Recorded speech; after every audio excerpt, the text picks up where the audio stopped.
बच्चों, आज हम आपके जितने भी सवाल हैं वो लेकर आए हैं और बेस्ट सॉल्यूशंस क्या हैं उस पे आज हम बात करेंगे, क्योंकि प्रॉब्लम्स तो आपको पता है हजारों हैं, but let's talk about solutions. और ये जो सॉल्यूशंस है, these solutions will come from the greatest mind of India, जहाँ पे आपको बहुत ही एब्सोल्यूट गाइडेंस मिलेगी। तो हम स्टार्ट करते हैं आज का ये सेशन। बिल्कुल मैम, बहुत सारा कंफ्यूजन है, बहुत सारे र्यूमर्स चल रही हैं, मीडिया में अलग अलग तरीके की बातें चल रही हैं, बहुत सारे एडटेक चैनल्स हैं, वो भी अपना अपना व्यू रख रहे हैं, अपनी तरीके से बातों को रिप्रेजेंट कर रहे हैं। आज हमारे साथ हैं शशांक बाजपेयी जी, एडवोकेट हैं उच्चतम न्यायालय में और इस मामले के बहुत एक्सपर्ट हैं। तो हम लोग आए हैं, आज अड्डा की टीम आई है सर से बात करने के लिए कि जिससे कि क्लियरिटी मिले। जो बच्चों का इतना कंफ्यूजन है, गार्जियन इतने कंफ्यूज हो रहे हैं, अलग अलग टाइप की बातें चल रही हैं, मीडिया में भी चल रही हैं, तो इससे एक सर के थ्रू हमें एक सजेशन मिल जाएगा, एक व्यू मिल जाएगा। तो हमें लगता है कि बच्चों को और गार्जियंस को एक काफी कुछ धैर्य मिलेगा और एक रास्ता दिखाई देगा कि क्या कर सकते हैं आगे। सर, आपको भी थोड़ा सा इसका आइडिया है ऑलरेडी। एनटीए और नीट का जो ये मसला चल रहा है, जिसमें नीट का ये हो रहा है कि रीनीट होना चाहिए, नहीं होना चाहिए।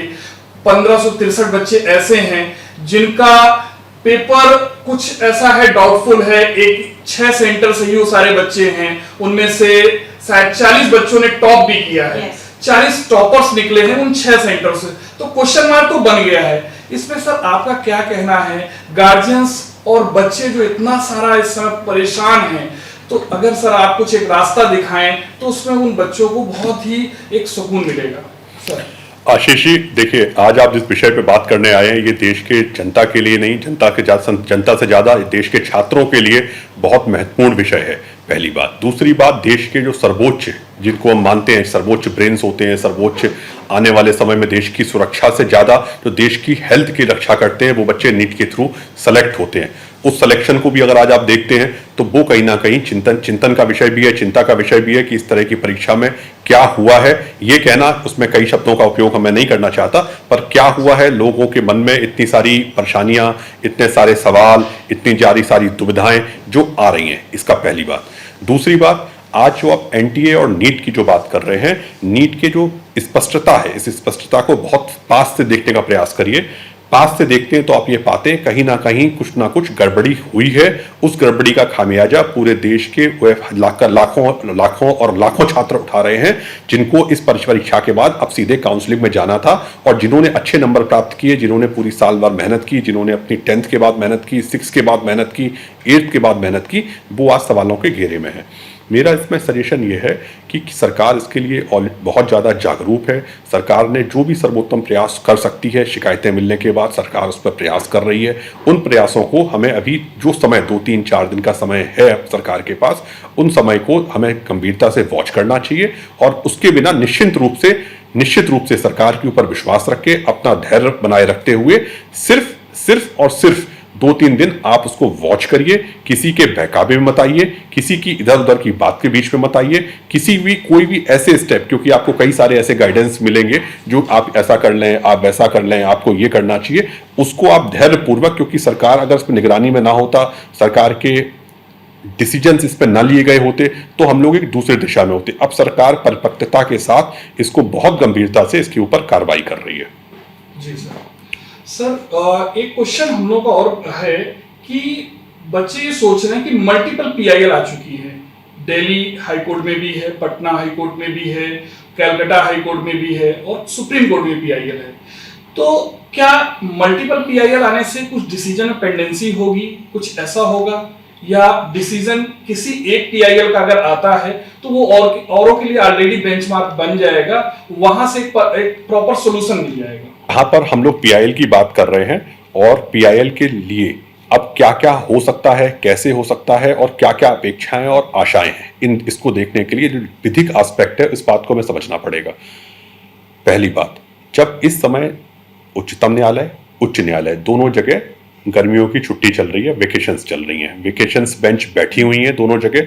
वेकेशंस बेंच पे जिसने पीआईएल फाइल की है वो अभी पेंडिंग है। अब उसमें क्या निर्णय आएगा, क्या निर्णय नहीं आएगा, यह एक विषय है। परंतु दूसरी बात यह है कि जो पीआईएल दाखिल की गई है, उसमें जो पक्ष गया है, उस पक्ष के जो प्रार्थनाएं हैं, प्रार्थना मतलब उसमें वो क्या चाहते हैं, क्या वह प्रार्थनाएं उच्चतम न्यायालय या उच्च न्यायालय सुनवाई के योग्य हैं, अगर हैं या नहीं है। पहली बात हम सुप्रीम कोर्ट से स्टार्ट करते हैं। उच्चतम न्यायालय अगर किसी भी बिंदु को डिसाइड कर देता है तो निश्चित रूप से वो सारे हाई कोर्ट के सारे मैटरों को स्टे हो जाएगा, सारे हाई कोर्टों को सुनने का उसको कोई अधिकार नहीं रहेगा, और एक विशेष वर्ग जिन्होंने पीआईएल फाइल की हैं उसमें रिप्लाई सरकार को दाखिल करना है, उसमें रिप्लाई एनटीए को दाखिल करना है, उसमें किसी आम व्यक्ति को रिप्लाई दाखिल, अपना जवाब, अपना प्रत्युत्तर दाखिल नहीं करना है। तो निश्चित रूप से जो सरकार ने कुछ दिनों के बीच में इस पर गंभीरता से अपने कदम उठाए हैं, उन कदमों के वही जवाब उसके सामने होंगे। निर्णय निर्णायक और आने वाली परिस्थिति को संभालना सरकार की महत्वपूर्ण बिंदुओं की जिम्मेदारी में एक है, उस जिम्मेदारियों को वो गहनता से निभाएगी। दूसरी बात, दिल्ली उच्च न्यायालय में जो एक रिट पिटीशन गई थी, उस पिटीशन के ऊपर भी नोटिस इशू हुआ है। नोटिस इशू होने के बाद उसमें जो जवाब उनसे एनटीए से उनके जवाब, उनके उत्तर की कॉपी मंगाई गई है, उसको दिल्ली हाई कोर्ट एग्जामिन करेगा और दिल्ली हाई कोर्ट देखेगा। अब आगे की उसमें उत्तर क्या होंगे, क्या उसमें निर्णय आएगा, ये एक अभी क्योंकि मामला उनके सामने अधीन है उच्च न्यायालय के, तो हमें उसके व्यक्ति में बहुत ज्यादा अभी हम लोगों को नहीं जाना चाहिए। परंतु जो प्रार्थनाएं हैं उसके अंदर, जो उनकी प्रेयर्स हैं, वो प्रेयर्स में कितनी कंसीडर होंगी, ये हाई कोर्ट एग्जामिन करेगा। अब rest of the high courts की हम बात करते हैं, ये पटना हाई कोर्ट हो और rest of the high court में गई हैं, क्योंकि अगर आइडेंटिकल मैटर पे अभी सुनवाई नहीं हुई है तो इस बिंदुओं पे हर हाई कोर्ट अभी अपनी उस प्रार्थना को, पीआईएल को सुनने के लिए निष्पक्ष रूप से सुनना चाहे सुनेगा, जो निर्णय लेना चाहे वो निर्णय लेगा। परंतु ये केंद्र का विषय है, तो केंद्र उसको जिस दिशा में ले जाना चाहता है उस दिशा में यही होगा कि छात्रों का हित सर्वोपरि हो, चाहे वो सुप्रीम कोर्ट में सुनवाई हो, चाहे हाई कोर्ट में सुनवाई हो। सुनवाई से ज्यादा हम लोगों को नीट की परीक्षा पर फोकस करना चाहिए, और जो गलतियां कही गई, अगर वो गलतियां सही हो सकती हैं तो हमारा ज्यादा हित हो सकता है। जी, इसका मतलब हम लोग दो तरीके की बात कर सकते हैं कि रीनीट होने की भी संभावना है, और दूसरा ये भी है कि जो 1563 बच्चे हैं जिन पे क्वेश्चन मार्क बना है, उन बच्चों का एग्जाम दोबारा कराया जा सकता है, केवल उनका कराया जा सकता है, या फिर पूरे 24 लाख बच्चों का कराया जा सकता है। देखिए, रीनीट के ऊपर बार बार यही बात आ रही है कि रीनीट कराना चाहिए कि उन जो पर्टिकुलर बच्चे हैं। सबसे बड़ी बात है, अगर हम धांधली को अपना पकड़ लेते हैं, हम उन लोगों को जिन्होंने गड़बड़ी की है पकड़ लेते हैं, और उसका प्रभाव कहाँ तक गया है, इन तीनों चीज़ों को एग्जामिन कर लेते हैं, उसके बाद डिसीजन लेना ज़्यादा अच्छा होगा। अगर मान लीजिए इसका इम्पैक्ट ज़्यादा लोगों के ऊपर हुआ है तो निश्चित रूप से रीनीट एक बेटर ऑप्शन होगा। अगर उसका इम्पैक्ट कम लोगों के ऊपर हुआ है और वो क्योरेबल नेचर का है और उसके बाद उसको कवर किया जा सकता है, तो निश्चित रूप से 24 लाख बच्चों का हित और भविष्य को देखते हुए रीनीट कराना बहुत अच्छी फिर बात नहीं मानी जाएगी। पर हम आरोपों प्रत्यारोपों पर, आशंकाओं के ऊपर इसको बात ना करें। सर, एक चीज ये है कि काउंसलिंग काफी स्टेट्स में शुरू हो गई है और कुछ में स्टे भी लग गया है, तो जब तक हमारा फैसला नहीं आ जाता तो फिर क्या काउंसलिंग स्टार्ट हो जाएगी, क्योंकि with in 15 days all India counselling शुरू हो जाती है एमसीसी की तरफ से। देखिए, काउंसलिंग की जो बात है, ये भी मैंने आपको दोबारा ये बात कहना चाहता हूँ, जहाँ पर पूरा रोल सरकार का आ रहा है और सरकार उसमें प्रतिक्रिया दे रही है, सरकार कार्य कर रही है। काउंसलिंग की डेट्स को हम एक्सटेंड कर सकते हैं, 2, 5, 10 दिन जो भी होगा, सरकार उस डेट्स को एक्सटेंड कर सकती है, नए नोटिफिकेशंस ला सकती है, नई गाइडलाइंस ला सकती है, नए नंबरों को वो एग्जामिन कर सकती है, नए नंबरों को ऐड डिलीट करा सकती है। तो सरकार जब उसमें फेयर डिसीजन ले रही है, इफेक्टिव डिसीजन ले रही है, क्योरेबल डिसीजन ले रही है, तो इस टाइम देश के अंदर इस विषय के ऊपर पैनिक होने की, घबराने की आवश्यकता नहीं है। जो आपका सवाल है वो बहुत जायज़ है।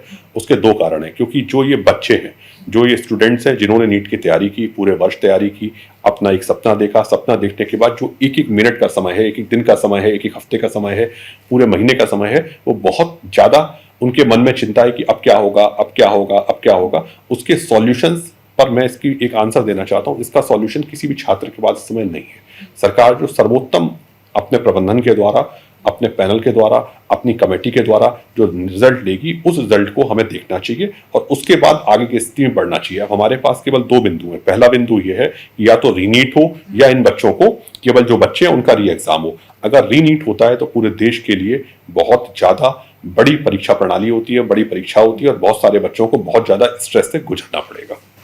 इसकी प्रोबेबिलिटी क्या होगी सर कि रीनीट हो या फिर रिजल्ट्स जो है?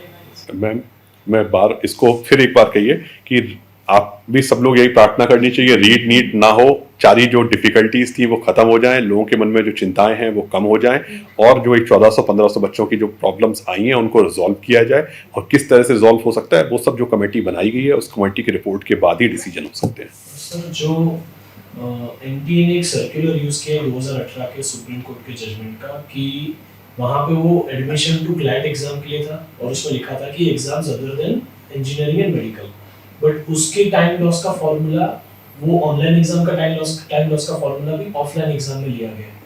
तो ये चीज कहाँ जो बच्चों को ग्रेस मार्क्स मिले हैं, बेसिकली बहुत सारे बच्चों को ग्रेस मार्क्स मिले हैं जो कि -20 से लेके 200 मार्क्स तक दिए गए हैं।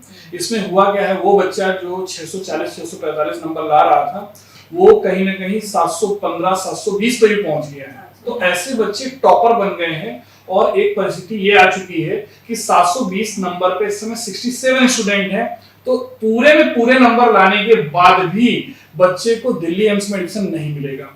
तो एक ग्रेस मार्क सिस्टम पे क्वेश्चन मार्क आया है और उन्होंने उसका जो बेस लिया है उसमें बेस लिया है कि 2018 का एक क्लैट का सुप्रीम कोर्ट का डिसीजन था, लेकिन वो डिसीजन एक ऑनलाइन एग्जाम के लिए था, ये एक ऑफलाइन एग्जाम है, उसका एग्जाम पैटर्न अलग था, इसका पैटर्न अलग है। तो क्या ये एप्लीकेबल होता है, और अगर एप्लीकेबल नहीं होता है तो इसमें माननीय न्यायालय के द्वारा क्या कोई एक ऑर्डर आ सकता है? इन दोनों बिंदुओं को बहुत ध्यान से देखिए। तो अगर हम उस सर्कुलर को मानते हैं, नहीं मानते हैं, अभी निर्णय, क्योंकि निर्णय कहीं से आया नहीं है, सब जगह पीआईएल गई है। मैंने पीआईएल के बारे में आपको पहले भी कह दिया कि जो लोग जिन्होंने दाखिल किया उनका लोकस क्या है और वो कितनी देर तक सस्टेन करती है, पहली बात। दूसरी बात, जो कार्रवाई होनी थी सरकार की तरफ से वो कार्रवाई हो चुकी है। अब जो कुछ निर्णय होगा वो निर्णय पैनल के डिसीजन के बाद होगा, उनकी कमेटी की जो रिकमेंडेशंस होंगी उसके बाद होगा। उसके पहले के जो निर्णय हैं उन निर्णयों को ऊपर अभी सिर्फ भ्रांतियां आएंगी। हम उस जो एनटीए का सर्कुलर है, जब ऑलरेडी वो सर्कुलर स्टैंड करता कब तक, जब तक पैनल ना होता। पैनल जब नाम डिसीजन ले रहा है, नाम डिसीजन लेने के बाद फाइनलिटी की दिशा में बढ़ रहा है, तो उस पर थोड़ा सा, इसीलिए मैं कह रहा हूं, थोड़ा सा उस पर विचार करके पहले ही देखें कि भाई एक पर्टिकुलर हाईकोर्ट में आप गए, हाईकोर्ट से निर्णय आ गया, क्या वो निर्णय सबके लिए बाध्यकारी होगा? क्या उसकी प्रेयर सबके लिए है? नहीं हो सकता है उसमें 5 बच्चों की छात्र की कॉपियां हो, 10 बच्चों की कॉपियां हो, या 500 बच्चों की कॉपियों की रिक्वेस्ट हो। क्या बोर्ड डिसीजन, इसलिए इस तरह के डिसीजंस के ऊपर अभी उन पीआईएल्स के बारे में, उन रिपिटेशंस के बारे में, उन पेपर के बारे में सब लोगों को ये ना मान के चले कि मेरे ऊपर एप्लीकेबल होगा। उच्चतम न्यायालय क्योंकि पेंडिंग है इसलिए उसके ऊपर आगे ना बढ़े। जो अभी इमीडिएट आपके ऊपर आपको रिलीफ क्या मिला है, वो मिला है सरकार का पैनल, उसके ऊपर आप सिर्फ बिलीव करें, उसकी रिकमेंडेशंस का वेट करें, उसके आंसर्स का वेट करें। वो जो रिकमेंडेशन सरकार को देगी, सरकार उसको कितना आगे फॉलो कराएगी, वो आपके लिए हेल्पफुल होगा। इसका मतलब बच्चों, जो अभी एक कमेटी बनी है, एनटीए के एक कमेटी बनाई गई है और वो कमेटी एग्जामिन कर रही है कि एग्जैक्टली फॉल्ट कहां पर है। जब तक उसका रिजल्ट नहीं आ जाता है तब तक हम लोगों को गुमराह नहीं होना चाहिए। हमें सबसे पहले उसका वेट करना चाहिए कि उस कमेटी के द्वारा क्या निकल के आता है। यदि उसमें कुछ ऐसा है सेटिस्फैक्टरी नहीं है, बच्चों के हित में नहीं है, तो फिर आगे सुप्रीम कोर्ट के द्वारा हम लोग लड़ाई जारी रख सकते हैं। और यदि अच्छा आ जाता है, सारे बच्चों का भला हो जाता है, तो फिर इससे बेहतर तो कुछ है नहीं। और जैसा कि सर बता रहे हैं कि सरकार already, government of India already concern है, इस विषय को बहुत गंभीर रूप से देख रही है और हमें भरोसा है गवर्नमेंट ऑफ इंडिया पे। तो उम्मीद यही करता हूं कि इसमें छात्रों के हित में ही कोई फैसला आएगा और इसमें सभी छात्रों का हित सम्मिलित होगा। तो बच्चों परेशान होने की कोई जरूरत नहीं है, किसी कंफ्यूजन में आने की जरूरत नहीं है। शशांक वाजपेयी सर। जी सर। मैं एक बात आपसे और कहना चाहूंगा, क्योंकि ये विषय मेरे भी बड़ा पास है, कभी मैं भी छात्र था, आप भी कभी छात्र थे। इस समय सबसे ज्यादा 2 लोग परेशान होते हैं। छात्र के ऊपर, जो छात्र हैं, स्टूडेंट्स हैं, देश का भविष्य है, उनको तो एक परेशानी है, उससे ज्यादा उनके माँ बाप भी बहुत पीड़ा में है इस समय। और मैं क्योंकि व्यक्तिगत रूप से भी आपको कहना चाहता हूं ये बात कि जब माँ बाप परेशानी में है तो वो अपने सर्वोत्तम उनके जो सोर्सेज होते हैं उनका उपयोग करते हैं। अच्छे अधिवक्ताओं से मिलते हैं, नेताओं से मिलते हैं, कई तरह के अध्यापकों से मिलते हैं कि भाई इस पे क्या हमें रेमेडी मिल सकती है, हम कहाँ अप्रोच करें, हम कहाँ जाएं, अपने बच्चे की कहाँ एप्लीकेशन दें। क्योंकि कई सारे बच्चे आए, उन्होंने कहा पापा मेरे नंबर कम आए हैं जबकि मेरे नंबर ज्यादा थे, पापा मेरे नंबर थोड़े से कम हो गए हैं, जो मैंने बाद में आंसर शीट उन्होंने दी थी उस आंसर शीट से मैच किए हैं, उसके हिसाब से नंबर में डिफरेंस है। फिर कई सारे यूट्यूब के ऊपर कई सारे चैनल उन्होंने चेक किए कि उसमें कई सारी भ्रांतियां हैं, कई सारे उत्तर हैं, कई सारी रिपोर्ट्स हैं, कई सारी मीडिया रिपोर्टिंग्स है, कई सारी धांधली की न्यूज आ रही है। तो मेरा इसमें एक बहुत क्लियर सजेशन आपको ये है कि आपको जब आप मिलेंगे, हर व्यक्ति निष्पक्ष राय आपको नहीं देना चाहेगा, हर व्यक्ति आपको ये नहीं कहेगा कि इसमें हर व्यक्ति अपने आप को कभी कभी बीच में रखता है और कोई राय देता है। निष्पक्ष राय की जो बात हो रही है, कृपया करके इस बात को बहुत गंभीरता से विचार करें। पहले पैनल के रिपोर्ट्स का वेट करें। रोज कोर्ट में जाना आप चाहेंगे तो आपके पास कोर्ट की रेमेडी पैनल की रिपोर्ट्स के बाद भी खुली है। आपको कोर्ट का दरवाजा खटखटाने का रास्ता, आपके डिसीजंस आने का रास्ता, आपको PIL फाइल करने का रास्ते से बेटर है आप रिट पिटीशन फाइल करें, आप अपनी RTI फाइल करें, आप अपनी आवेदन और प्रतिवेदन सरकार को दें। ये सब रेमेडीज थोड़ा रुक के उसका पालन करें। इमीडिएटली आप स्टेप लेंगे तो उसका कुछ बहुत ज्यादा आपको लाभ नहीं होगा, सिर्फ परेशानियां होंगी। और किसी को कोसने से अच्छा है इस समय 2-3 दिन वेट करिए। और अगर रीनीट होने की जो लोग अपेक्षा कर रहे हैं, आशा कर रहे हैं, अगर हम उस दिशा में एक हाइपोथेटिकल बात भी करते हैं तो फिर जिन्होंने तैयारी की है, मन से तैयारी की है, उनको अपनी तैयारी में लगे रहना चाहिए, घबराए बिना, परेशान हुए बिना, और अपने आप को अंधकार से दूर ले जाते हुए कि प्रकाश की तरफ बढ़े, पहली बात। और अगर इसी रिजल्ट को हम फॉलो करते हैं तो जहां पे काउंसलिंग की बात है वहां सरकार आपके साथ होगी, प्रत्यक्ष रूप से आपके साथ होगी। जो कुछ बच्चों का जो इशू है वो रिजॉल्व होगा उसमें। तो इन दोनों बातों पे भ्रांतियों में बिल्कुल ना जाएं और उन कोर्ट्स के आवेदन, कोर्ट्स के प्रत्यावेदन, कोर्ट की रिट्स की तरफ बहुत ज्यादा ध्यान ना देके कम से कम परेशान हो, क्योंकि आपका इसमें बहुत ज्यादा इस समय रोल नहीं है, जहां सरकार एक्टिव पोजीशन में आपकी सपोर्टर के रूप में इस समय खड़ी हुई है। आई थिंक सर ने बहुत सारे पॉइंट्स बच्चों क्लियर कर दिए हैं। तो सबसे पहले ना पूरा सम अप करते हैं सेशन को। पहली चीज, किसी भी स्टूडेंट को पैनिक नहीं होना है क्योंकि the government of India is with you, ठीक है। सेकंड थिंग, जितने भी जो स्टेप्स हम ले रहे हैं, बहुत सारी PILs हर जगह गई है, सब कुछ हो रहा है, बट अभी फैसला तब बहुत प्रॉपर्ली आएगा जब कमेटी अपना फैसला बताएगी कि कितना गंभीर है सिचुएशन। अगर कमेटी बताती है कि बहुत मैसिव लेवल पे कुछ प्रॉब्लम है, देन ऑफ कोर्स आपको कंसिडर किया जाएगा। अगर लग रहा है कि नहीं, कुछ ऐसे स्टूडेंट्स हैं जिनके साथ वापस से करना चाहिए या कुछ भी एक्सपेक्टेड फैसला आता है, तो वो कंसिडर किया जाएगा। तो ये दो ऐसी चीजें। तो तीसरी चीज मैं ये कहूंगी, बहुत सारी वीडियोस देखकर हमें पैनिक नहीं होना है, क्योंकि इससे बड़ी गाइडेंस हम आपके लिए कहां से ला सकते हैं? ला ही नहीं सकते। हम एग्जैक्टली वहीं पे बैठे हुए हैं जहां से आपको absolutely good information, right information मिलेगी, नो फॉल्स इंफॉर्मेशन। तो डू नॉट पैनिक। अगर रीनीट होता भी है तब भी आपको पढ़ना है, नहीं होता है तो अपनी काउंसलिंग का वेट करना है। बिल्कुल अच्छा बेटा, जैसे कि अड्डा की टीम सबसे पहले NTA ऑफिस पहुंची थी, हम लोगों ने उनको ज्ञापन दिया, उनसे रिसीविंग भी लेके आए थे, वहां बात भी करके आए थे। ठीक वैसे बेटा आज आपके लिए बिल्कुल सटीक इंफॉर्मेशन लेके आए हैं जिसमें आपको कोई कंफ्यूजन ना हो। और शशांक वाजपेयी सर इस मामले के, इस विषय के बिल्कुल स्पष्ट जानकार हैं।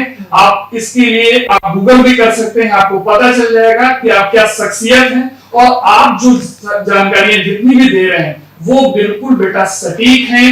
और इस समय बहुत सारे चैनल्स में बहुत सारी बातें चल रही हैं, आपको इधर उधर बातों में नहीं जाना है, बिल्कुल सटीक। जैसा कि मैम ने भी बताया कि यदि आपने मेहनत की है तो अपनी तैयारी जारी रखिए।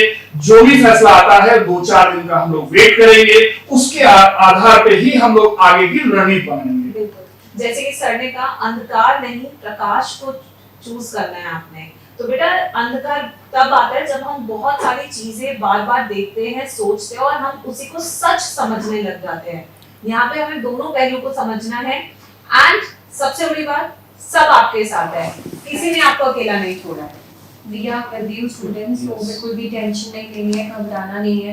एंड बस और हर एक चीज बच्चों के फेवर में ही होगी। बिल्कुल। और एक बात, अगर आपको कभी भी कोई मानसिक रूप से कोई परेशानी, विधिक सलाह भी चाहिए तो हम लोग बच्चों के साथ हैं। निःशुल्क विधिक सलाह आपको देंगे। कहीं भी घबराने की, जाने की, परेशान होने की इस विषय पर बिल्कुल जरूरत नहीं है, और बिल्कुल जरूरत नहीं है, और बिल्कुल भी जरूरत नहीं है। धन्यवाद। Thank you. Thank you. नमस्कार।